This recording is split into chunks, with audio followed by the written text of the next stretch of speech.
Hi guys, ഇന്നത്തെ vlog നമ്മളുടെ കോട്ടയം മണ്ണാർക്കാട് പള്ളിയിലെ 8 നോയമ്പ് പെരുന്നാളായിരുന്നു. സോ ഞങ്ങളൊന്ന് പോകാനായിട്ട് പ്ലാൻ ചെയ്തു. നൈറ്റത്തേക്കായിരുന്നു പോയത്.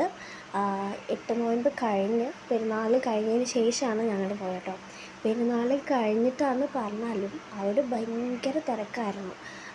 ഓൾറെഡി മണ്ണാർക്കാട് വന്നപ്പോഴേ നല്ല ട്രാഫിക് ബ്ലോക്കായിരുന്നു. പിന്നെ ഞങ്ങൾ അവിടെ കുറച്ച് ടൈം പോസ്റ്റായിപ്പോയി. പിന്നെ പള്ളിയിലെത്തി ഏറ്റവും അട്രാക്റ്റഡ് ആയിട്ടുള്ള ഒരു കാര്യമായിരുന്നു പള്ളിയിലെ ലൈറ്റും സെറ്റപ്പും. അടിപൊളിയായിരുന്നു. കഴിഞ്ഞ പ്രാവശ്യത്തെക്കാട്ടിലും കുറച്ചുകൂടെ ഓർഗനൈസ് ചെയ്തിട്ടാണ് ഇവർ ഈ പ്രാവശ്യം ചെയ്തിരിക്കുന്നത്. പിന്നെ ഞങ്ങൾ പള്ളിയിലേക്ക് കയറി മെഴുകുതിരിയൊക്കെ കത്തിച്ചു, പ്രാർത്ഥിച്ചു. പള്ളിയിലകത്തും ഭയങ്കര തിരക്കായിരുന്നു. പിന്നെ ആസ് യൂഷ്വൽ അവിടെ കുറേ കടകളുണ്ടായിരുന്നു. കഴിഞ്ഞ പ്രാവശ്യത്തെക്കാട്ടിലും കൂടുതൽ കടകളുണ്ടായിരുന്നു. പിന്നെ അവിടെ ഞങ്ങൾ കുറച്ച് ഷോപ്പിംഗ് ഒക്കെ നടത്തി. നൈറ്റ് കുറച്ച് ലേറ്റായിട്ടാണ് വന്നത്. പിന്നെ ഡിന്നർ പുറത്തുനിന്ന് കഴിക്കാമെന്ന് വിചാരിച്ചു. പാഴ്സൽ മേടിച്ചുകൊണ്ട് പോകാമായിരുന്നു. വീട്ടിലെത്തിയിട്ട് കഴിച്ചാലേ ആ ഒരു ഇതുണ്ടാവുള്ളൂ. ഫൈനലി നമ്മൾ വീട്ടിലെത്തി. ഞാൻ ബിരിയാണിയായിരുന്നു മേടിച്ചത്.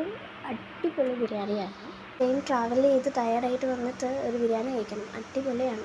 പിന്നെ ടോബിക്ക് മേടിച്ചൊരു ടോയ് ആട്ടോ ഇത്. സോ ഇത്രയേ ഉള്ളൂ നമ്മളുടെ mini vlog. Thanks for watching.